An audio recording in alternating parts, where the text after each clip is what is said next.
বেশ, আমি কেয়াদির কাছে আসবো। কেয়াদি, আমরা দেখেছি যে এই বিএলও বা বিএলএদের ট্রেনিং হয়েছে, তাহলে প্রশ্ন তো জাগে যে ট্রেনিং তাহলে কি হলো যে একের পর এক আত্মহত্যা করছে বিএলওরা, এবং এক্ষেত্রে নির্বাচন কমিশন তাদের কোনো দায় নেই। কমিশন রিপোর্ট তলব করেছে নিঃসন্দেহে, কিন্তু কোথাও গিয়ে এই চাপটা যাতে কিছুটা রিলিজ করা যায় সে ব্যাপারে আপনারাও কি কোনোভাবে কমিশনের দ্বারস্থ হবেন?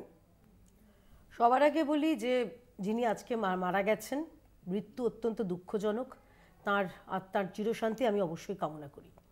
এবারে চলে আসি দায় দোষ, অনেক কিছু বড় বড় কথা শুনছি ঋষিকেশ।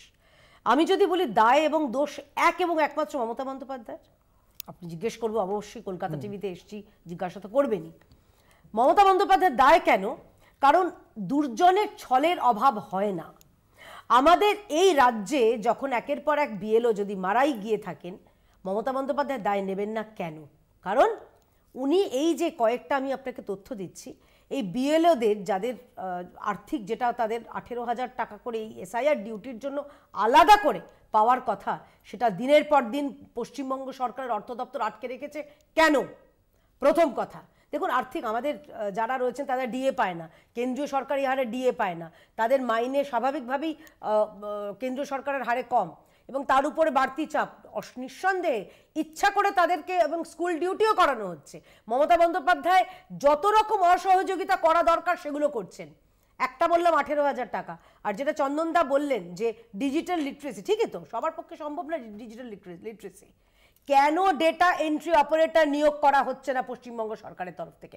বারবার বলা হয়েছে। বিহারে আমি শেষ করি তারপরে আপনি বলবেন। আপনি কি তৃণমূলের মুখপাত্র হয়ে কথা বলবেন? আমি কমিশনের কথাটা বলছি, তো মুখপাত্র কথা বলিনি এখনো পর্যন্ত। আমি বলছি যে 1000 কমিশনের যে নির্দেশ সেটা বললাম। বিহারে যেটা হয়েছে 1000 ডিএ অর্থাৎ ডেটা এন্ট্রি অপারেটর সেখানে নিয়োগ হয়েছে, পশ্চিমবঙ্গ কেন করছে না? নির্বাচন কমিশন সেখানে বলে দেওয়া হয়েছে করবে না, কারণ মমতা বন্দ্যোপাধ্যায় চান না। ডেটা এন্ট্রি অপারেটরদের দিয়ে এই কাজটা করানো যাবে না, এটা কমিশনের নির্দেশ। ডেটা এন্ট্রি অপারেটরদেরই তাদেরই তো কাজ। না, এই কাজটা একদম পার্টিকুলারলি বিএলওদের কমিশনের নির্দেশ রয়েছে দিদি। আরে ভাই, কমিশনের নির্দেশ ডেটা এন্ট্রি অপারেটরদের কাজ করবে, নিয়োগ করা যাবে না।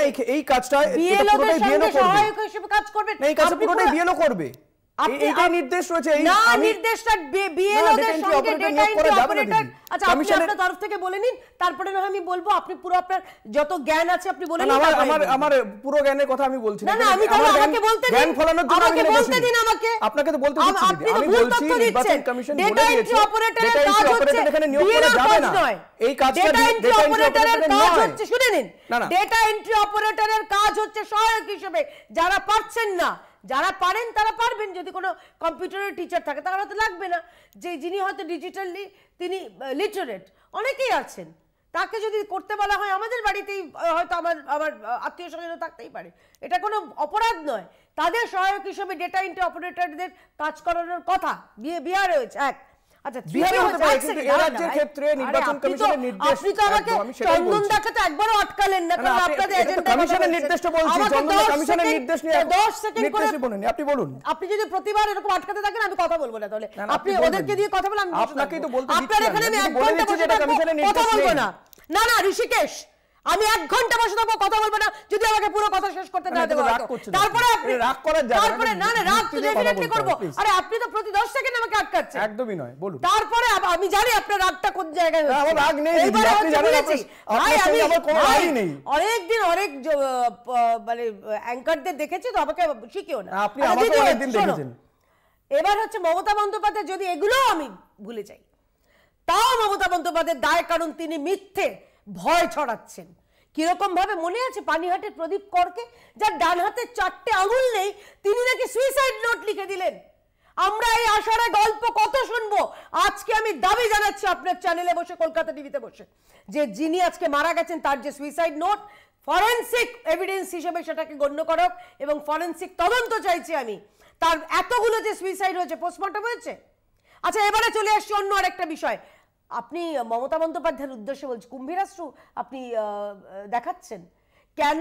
এই রাজ্যে 260 জন কার্যকর্তা আমাদের খুন হয়েছে তৃণমূলের হাতে, তারাও তো পশ্চিমবঙ্গবাসী ছিলেন।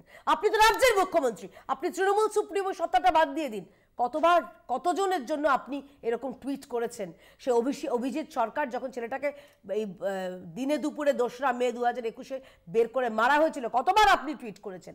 আচ্ছা, এবারে চলে আসছে যে মহুয়া চোর মৈত্র, উনি এই কথাগুলো বলছেন। আমি আপনাকে স্পষ্ট বলতে চাই যে এই ঘটনাগুলি হচ্ছে, ঘটনাবলীগুলো হচ্ছে পশ্চিমবঙ্গে, এমনিতে সারা দেশের তুলনায় আমাদের এখানে সুইসাইডের রেট হচ্ছে 13.36, আমাদের জাতীয় রেট থেকেও বেশি পশ্চিমবঙ্গে, এবং 2020 সালে ডেটা দিচ্ছি। এই যে জাতীয় গড় থেকেও যে পশ্চিমবঙ্গে এত আমাদের এখানকার গড় সুইসাইডের হার বেশি, তার জন্য তাহলে নিশ্চয়ই মমতা বন্দ্যোপাধ্যায় দায়ী। কারণ পশ্চিমবঙ্গের মানুষ ডিপ্রেশনে ভোগে, কারণ পশ্চিমবঙ্গে না আছে শিল্প, না আছে স্বাস্থ্য, না আছে নারীদের নিরাপত্তা, না আছে এখানকার পশ্চিমবঙ্গবাসীদের কোনো রকম গণতান্ত্রিক অধিকার। এবং সেই কারণে এই দায় এক এবং একমাত্র মমতা বন্দ্যোপাধ্যায়ের উপরই বর্তায়। বেশ।